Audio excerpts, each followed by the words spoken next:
We are also aware that Safaricom is complicit and indeed a facilitator in the tracing and abduction of Kenyans who have either ended up dead or maimed in the hands of police like Albert Ojwang. We want to issue a direct warning that this amounts to aiding and abetting in the commission of these crimes against humanity, for which Kenyans will hold Safaricom responsible and either take appropriate legal action or boycott their services.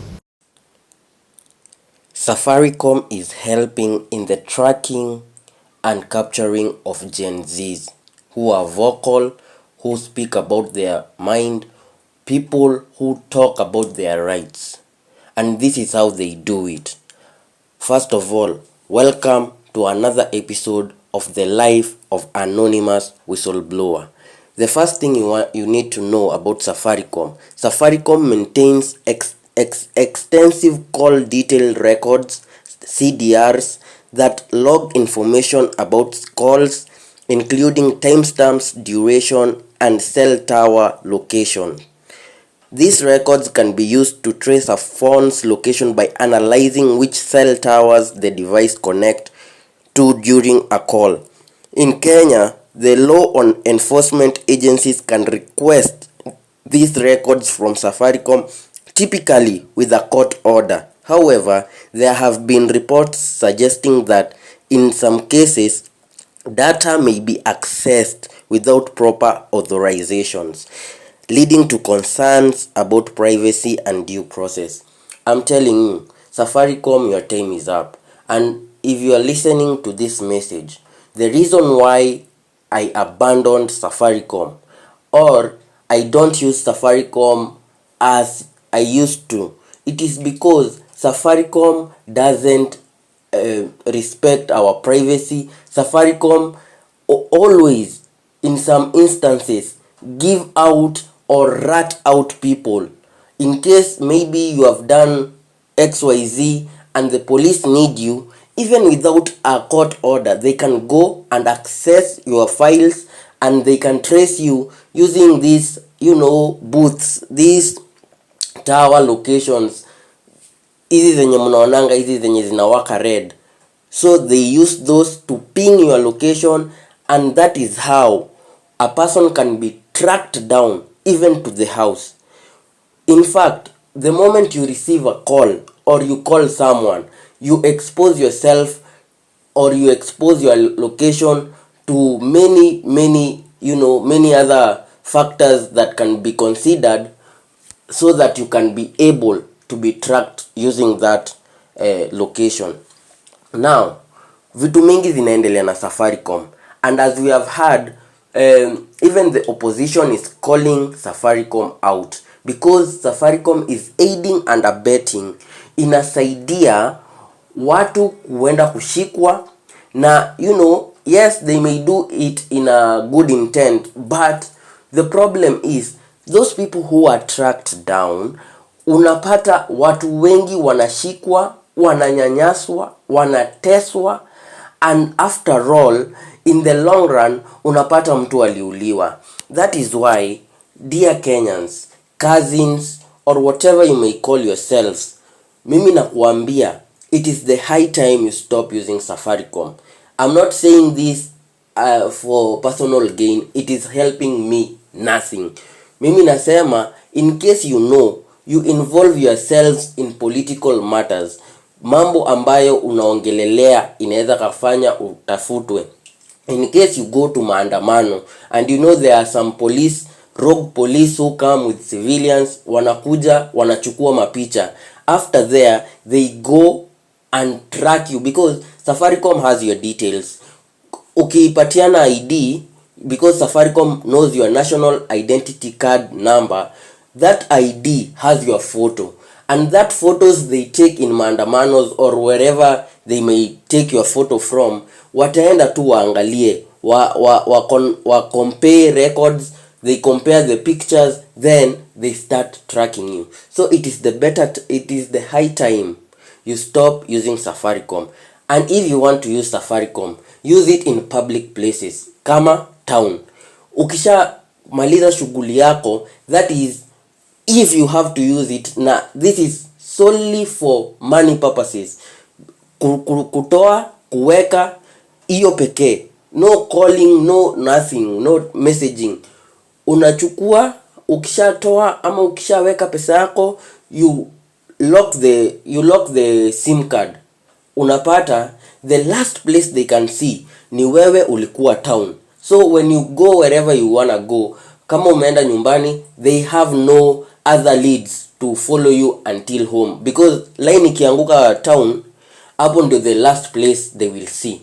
Line tuseme ukifungua simu ukiwa pali fulani and they receive, they receive some signals from your line, that is the last location they will always have. So it is the better time we leave Safaricom. Na si juu ya hiyo pekee, because Safaricom is aiding and abetting many things. Scams run through Safaricom, and then wanakuambia pigia, when you call them their customer care, utaambiwa uende kwa polisi. Now I have one question for Safaricom. If a student A has a pen and a student B comes and steals the pen, who is the first person to know about this incident, this stealing? Is it the teacher? B, is it the head teacher? C, is it the parent? The first person to know is always the teacher. So when people come to you for help, then you tell them to go to police station, mimi hapo sioni vile ambavyo mnasaidia wa Kenya. After all, nyinyi ndio mnaona kila kitu inaendelea. You see people being scammed live. Na bado in fact, if you see, kuna hizi message zu kuja kwa simu like, your rent is due, saa hiyo you live in your own place. Aya, unasikia we have games, this typical gamblers thing, we have sure bets, and that is how people get scammed. Now it is just to name a few, but Safaricom knows, they know the people, but they don't take any actions. I have received many complaints that watu wanaibiwa. Mtu anakuambia unajua hivi kuna game nilikuwa nitumiwe, I sent the money, then the person said send another money. Sasa unaona, unapata umeibiwa even more than what you expected. Now Safaricom does nothing. They tell you go and open an investigation at the police station, yet they have the power to sanction that person. They have the power to track that person because they know the person. But them, they wash their hands, they throw the ball to the police, and this is one of the many reasons why I hate Safaricom. And I tell you, and I always say, nothing in this world lasts forever. Watu walikuja na wakaenda. Pia Safaricom, just know that is the way you will go. Amtaka hapa milele. And the moment people will pick this thing, wajue nyinyi mnasaidia, wajue nyinyi ni wakora, atuharibi jina. Mimi kenye nimesema ni ukweli. Hizi mambo za text za ati rent yako ni due, tuma kwa hii pay bill. You know the pay bill, you know the business numbers. Na bado those business numbers run even today, and I can give you evidence. And I will attach evidence here. Uone hizi ni message gani watu wanatumiwa.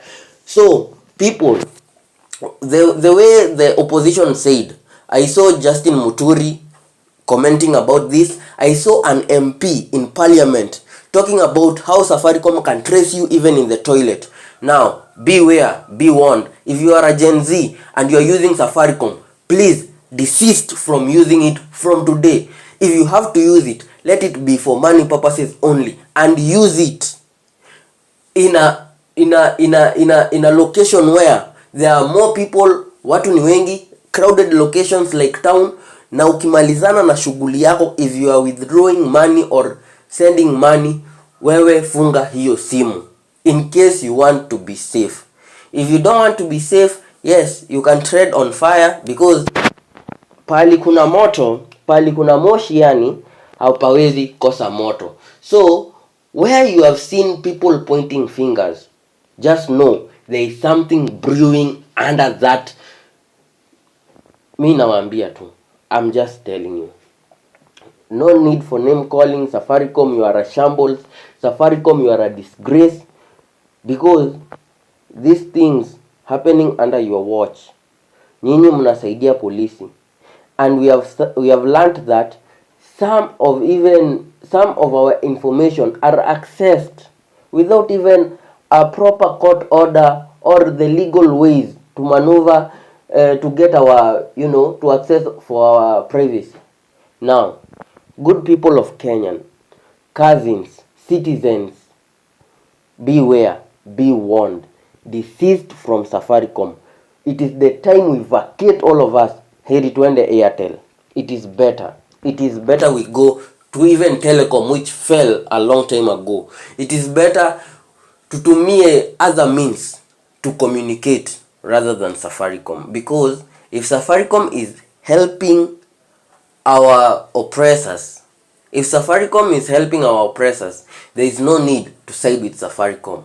And I'm telling you, in one way or the other, Safaricom will fall.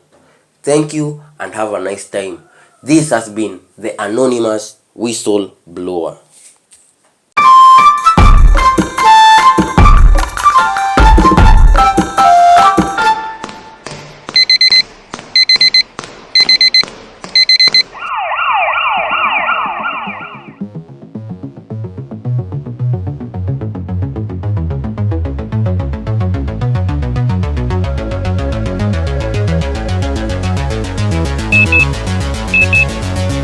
Stand by in 3, 2, 1, go.